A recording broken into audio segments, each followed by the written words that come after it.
Some of this is a how-to for anybody watching. I also want to try to throw in some how-tos on how to run for office because I read 2 books on how to do it. And if you call your Mass GOP and say, how am I going to do this? They'll say, I don't know, just try to win your race. And what can you give me to help? Nothing, kid. You're on your own. That's kind of always how it's been with the Mass GOP. So I read the 2 books, and it basically tells you to, from election day, work your way backwards. You need to have your papers in by certain days. You need to have certain things done, all that stuff. So you figure out the milestones you have to hit throughout the campaign, and you hit them.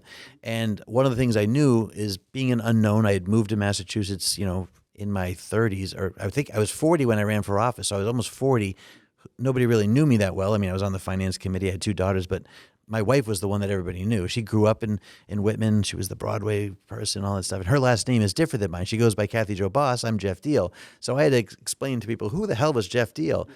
So I got the assessor's maps from all 3 towns that I'd represent.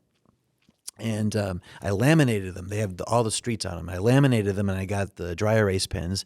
And every day after work, I'd just hit a different street, a different street, a different street, and just mark off the streets. So that by the time the election happened, all 3 maps were colored in. The other thing, too, is you have to look strategically. I live in Whitman. My opponent was from East Bridgewater, and the 3rd town was Abington. I knew that Abington would be the battleground, so I started in Abington and made sure that most of my visibility in events were in Abington. Whitman, I knew I would carry. I did. I knew that my opponent would likely carry East Bridgewater, where he grew up and lived. He did. But Abington was the wild card. And that was where, the Democratic Party chair lived. So I still had my work cut out for me. But did you go to his house? That might be one of the houses I didn't knock. Well, is there a way to see who's Democrat, who's Republican? You can. Yeah, there's actually, they call them walk lists. But what it really is basically you can get them from a lot of different groups. The Mass GOP, at least the National Party, provided the data, and the Mass GOP gives you access to that database.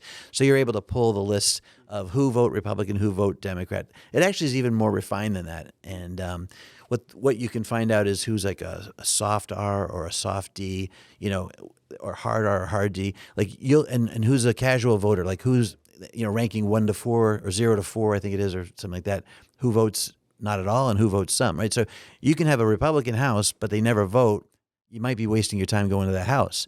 Maybe they'll put your lawn sign up. That might be a nice thing. But what you really want to get to is the frequent voters first, and then of course the affiliated Republicans. But you also want to be sure you go to the Democrats that you think might also vote. They're light voters, or they.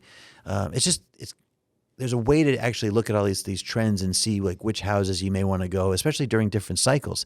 I mean, with Donald Trump in office right now, Massachusetts, even certain Republicans may never vote for him, right? So you may, if you're running right now, which I'm not for anything, you may want to avoid, if you're a big Trump supporter, you may want to avoid a Republican house that's a light voter that doesn't like Trump. You find out through the data that they don't like Trump, because if you bring them to the polls, they may vote against you because they didn't like the fact that you support Trump. So it's like a constant 3D chess game of, your electorate base, what your opponent's doing, the issues that are going on in the country and in your local state, and local communities. You're just constantly having to try to monitor everything and figure out what's your best activity at the time. How do you deal with the independent problem? Because there are a ton of independents in Massachusetts. More than either Republicans or Democrats. 27. We are now at 26 or 27% Democrat, 9% Republican, and the remainder are independents. They're the biggest voting class now. And we interviewed Jim Lyons, and he was saying how there are just as many MAGA supporting independents as there are registered Republicans in Massachusetts. Is there data on the independents in Massachusetts, or do you kind of just have to guess? So what happens is presidential primaries, like one just happened a few weeks ago. Those are your best indicators of where those independents lie, because the independents in our state are allowed to pull either a Republican or a Democrat ballot on primary election days. What those primary election days are supposed to be is when people from the Republican Party vote for all the candidates for president, that they want, whoever they want in that, and then Democrats vote for who they want. Now, by the time Super Tuesday came around, it was pretty much Trump versus Nikki Haley, and she was pretty much almost done. And sure enough, in Massachusetts, she was gone. So you may find that, a lot of independents came out for Trump just to affirm his vote, but you also may find that there were some Haley voters that wanted to protect her and see if she might somehow pull out Massachusetts. So you have to parse that data as well. But what you do know is that it basically gives you a look at how many of those independents pulled right for Republican or Democrat. And that lets you know, again, you may have a person that voted Democrat their whole life but is really disappointed in Biden right now. They may have actually pulled a Republican ballot as an independent and voted for Trump or Haley. So those are also trends to see is your party actually, or is the messaging, or is the current national mood, something that's affecting your state and the way voting patterns are happening. And those can help in districts like mine, which has gone Democrat, it's gone Republican. When I was just running for state rep, those trends actually will help you figure out kind of what the messaging needs to be to win. Now, all that is very cynical because, quite honestly, it should be just from the heart as what you believe, right? Those your core values should determine what you're.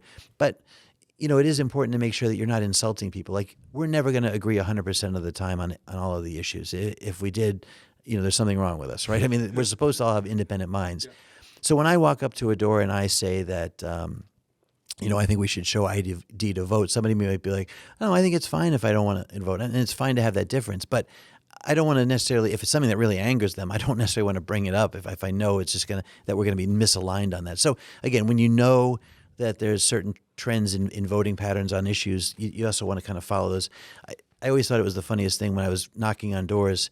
You could almost tell who was like Republican voter. I mean, without using the list, you could almost tell Republican voters versus Democrat voters, older voters versus younger family voters, right? So young family voters, you'd see like toys out in the yard, right? Like little kids' toys and things like that. And as soon as you knocked on the door, you say, education funding is getting cut for our towns. It's kind of something I really want to work on. It's probably my biggest issue. And it was at the time. Yeah. But that's like the home run. It didn't matter if they were Republican or Democrat. Yeah. You were talking an issue that was really important to that household. Mm-hmm. When you went to a door and you saw that it was kind of, like the car looked like it was maybe 20 years old, but hadn't been driven that much, you probably knew you might have an elderly person in there.